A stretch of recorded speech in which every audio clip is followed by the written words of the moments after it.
अस्सलाम वालेकुम my dear students. आज हम बनाना सीखेंगे कैनवा पे किसी ब्रांड की पोस्ट कि उसमें क्या क्या चीज़ें ज़रूरी होती हैं जो हमारी ऑडियंस को हमें बताना बहुत ज़रूरी है। तो हम सिंपल कस्टम साइज़ पे जाके 1080 बाई 1080 की एक पोस्ट बनाएंगे जो इंस्टाग्राम की स्टैंडर्ड स्क्वायर साइज़ पोस्ट होती है। हर सोशल मीडिया प्लेटफॉर्म के साइज़ अलग होते हैं। इस पर एक डिफरेंट लेक्चर मैं आपको दूँगी जिसके हिसाब से आप अपनी पोस्ट का साइज़ सिलेक्ट करेंगे। तो हमने 1080 बाई 1080 पिक्सल्स लिया है। अब जैसे ही हमारा कैनवस अपलोड हो जाएगा, अब हम जाएंगे अब हम जो है ना, हमें अपनी एक गूगल से पिक्चर लेनी है किसी भी ब्रांड की और उसको डाउनलोड कर लेना है लेफ़्ट क्लिक करके। और जैसे मैंने आउटफिटर्स की ले ली है, मैं आउटफिटर्स की एक ना ब्रांड की पोस्ट बना रही हूँ। अच्छा, इसमें मैं हर इम्पॉर्टेंट बटन लगाना सिखाऊंगी, लेकिन ज़रूरी नहीं है हर पोस्ट में आप वो हर बटन लगाएं। ये रिक्वायरमेंट्स जो होती हैं क्लाइंट की मर्ज़ी पे डिपेंड करती हैं कि किस पोस्ट पे क्या लगाना है। अच्छा, मैंने आउटफिटर्स लेके मोर पे जाके सेट एज बैकग्राउंड कराए ताकि कैनवस को पूरा कवर कर ले। अब मैं ले रही हूँ शेप्स में जा रही हूँ और शेप्स में मैं स्क्वायर ले रही हूँ एक। या तो आप डायरेक्ट सर्च बार में स्क्वायर लिख दें या फिर आप शेप्स में जाके स्क्वायर सिलेक्ट कर लें। मैं स्क्वायर सिलेक्ट कर रही हूँ और इसको ड्रैग करके स्ट्रेच करके मैं एक स्ट्रिप्स ही बना रही हूँ जिस पे मैं ह्यूज सेल या 50% ऑफ लिखूँगी जैसे ब्रांड्स में लिखा होता है। अच्छा, अब मैं इसकी ना कलर भी आप चेंज कर सकते हैं, वाइट करना चाहें, ग्रीन करना चाहें, येलो करना चाहें। और अगर आप चाहते हैं कि इसकी ट्रांसपेरेंसी हल्की कर दें, मैं थोड़ी सी हल्की कर दे रही हूँ ताकि ज़रा डिज़ाइन मर्ज सा लगे ना। तो मैंने इसकी ट्रांसपेरेंसी कर दी हल्की, थोड़ी कम कर दी है लो। अब मैं जा रही हूँ प्री बिल्ड टेम्पलेट्स में कि मैं कौन सा सिलेक्ट कर लूँ ऐसा जो स्टाइलिश लगे। मैं सिलेक्ट कर लेती हूँ इसमें से, पहले मैं सारे स्क्रॉल करके देख लेती हूँ कि कौन सा इस स्ट्रिप पे ज़्यादा अच्छा लगेगा डिज़ाइन टेम्पलेट। ये टेक्स्ट टेम्पलेट्स होते हैं जो हम यूज़ करते हैं, बने बनाए स्टाइलिश टेम्पलेट्स होते हैं। ये ज़्यादा अपीयरेंस में अच्छे लगते हैं, पॉपअप करते हैं। अब जैसे ये मैंने ले लिया और इसका कलर वाइट कर लिया क्योंकि पीछे देखें आउटफिटर्स वाइट कलर से लिखा है। थोड़ा सा ब्रांडिंग थीम को ना ज़रा सा मद्देनज़र रखना होगा हमें। अब मैंने इसकी साइज़ को थोड़ा छोटा करके, अब आप देखें मैं इस पर टैप करी हूँ ना, ग्रुप अनग्रुप का ऑप्शन आ रहा है, तो मैंने इसको अनग्रुप कर दिया। अनग्रुप का मतलब होता है जैसे दो राइटिंग स्टाइल्स इन्होंने जोड़े हुए थे तो मैंने इनको अलग अलग करके अब इसकी सेटिंग सही कर रही हूँ मैं। ह्यूज मैंने अलग कर दिया, सेल अलग कर दिया, वरना ये ग्रुप हुए हुए थे एक साथ, हम इनको मूव कर सकते थे। मैंने अनग्रुप किया है और इनकी पोजीशन को सेट कर दिया येलो स्ट्रिप पे।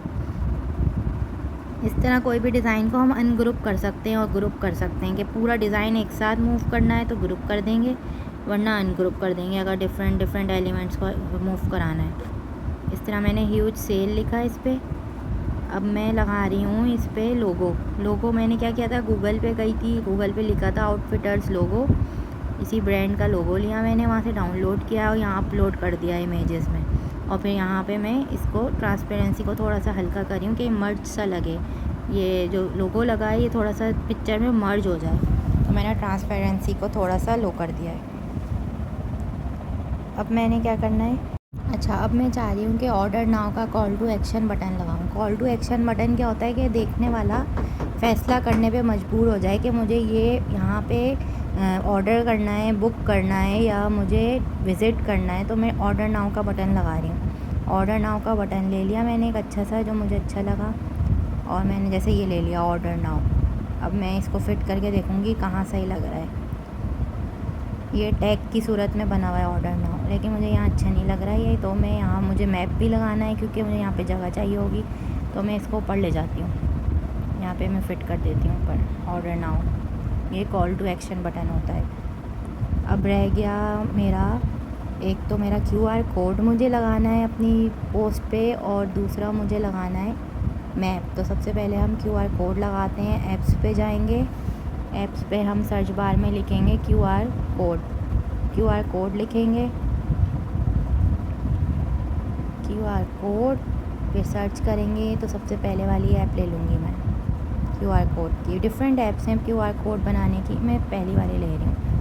अब मैं क्या करूँगी, जो आउटफिटर्स की वेबसाइट है उसको यहाँ पे लिख दूँगी, जो भी वेबसाइट है, मैं अभी ऐसे ही प्रिटेंड कर रही हूँ जैसे ये है www.outfitters.com। अब मैं जनरेट कोड कर दूंगी तो मेरे पास कोड आ गया। अच्छा, अब ये मेरे ऊपर डिपेंड करता है, मैं डायरेक्ट कोड लगा दूँ, इसकी ट्रांसपेरेंसी लो करके थोड़ा सा मर्ज कर दूँ, या फिर मैं इसके साथ एक स्कैन मी का अच्छा सा बैकग्राउंड के साथ बटन लगा दूँ, उसमें स्कैन मी लिख दूँ। आपने देखा होगा मोस्टली पोस्ट में स्कैन मी लगा होता है और उसके ऊपर फिर एक आपका QR कोड होता है, जिसको आप ईज़िली मोबाइल से स्कैन करते हैं तो डायरेक्ट वेबसाइट पे पहुंच जाते हैं। अब देखें, अब मैं लगाती हूँ इसमें, चले मैं अभी ऐसी सेट कर रही हूँ। अब मैं चाह रही हूँ कि मैप लगा दूँ। अब मैं मैप लगाने जा रही हूँ। मैंने मैप लिखा, ऐप्स पे जाके पे गूगल मैप्स वाली ऐप पे गई। अब मैं यहाँ पे अपनी लोकेशन टाइप करूँगी कि ये मेरा जो आउटफिटर्स का आउटलेट है ये कहाँ पर है। तो मैं इसमें लिख दूँगी लकी वन मॉल में, ये वाले लकी वन की मैं डेस्टिनेशन डाल रही हूँ ताकि इसका मैप लोकेशन दे दे, गूगल लोकेशन दे दे। ये मैंने टाइप किया लकी वन मॉल।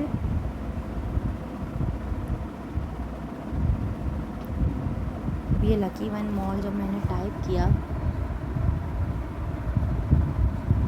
तो ये मैप दे रहा है लकी वन मॉल का। ये मैंने इस पर क्लिक किया है तो ये मेरी पोस्ट पे आ गया। अब मैं इसको थोड़ा सा छोटा करूँगी और ड्रैग करके साइड में जाऊँगी। जितना मेरी पोस्ट के मुताबिक इसका साइज़ होगा मैं उसके तरह से इसको ड्रैग करके छोटा करके साइज़ को और साइड में लगा दूँगी। और ट्रांसपेरेंसी लो और हाई कर सकती हूँ मैं इसकी भी, इट डिपेंड्स ऑन मी। अब देखिएगा, मैं इसकी साइज़ को एडजस्ट करके इसकी ट्रांसपेरेंसी को थोड़ा सा लो करती हूँ। मैं साइज़ एडजस्ट किया मैप का कि देखने वाले को पता चले कि मेरा आउटलेट कहाँ पर है।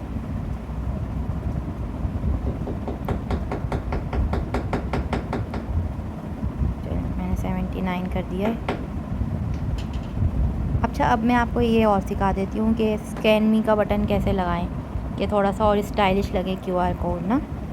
मतलब ये मेरा मकसद ये सिखाने का है कि आपको हर एलिमेंट यूज़ करना आना चाहिए। आगे जाके पोस्ट में हर एलिमेंट यूज़ हो सकता है। आपका क्लाइंट आपको कोई भी एग्जाम्पल के तौर पे एक पोस्ट भेज सकता है कि इस तरह की मेरे ब्रांड के लिए बना दें, तो आपको आना चाहिए कि हर काम हर एलिमेंट कैसे किस जगह फ़िट होगा और किस तरह यूज़ होगा।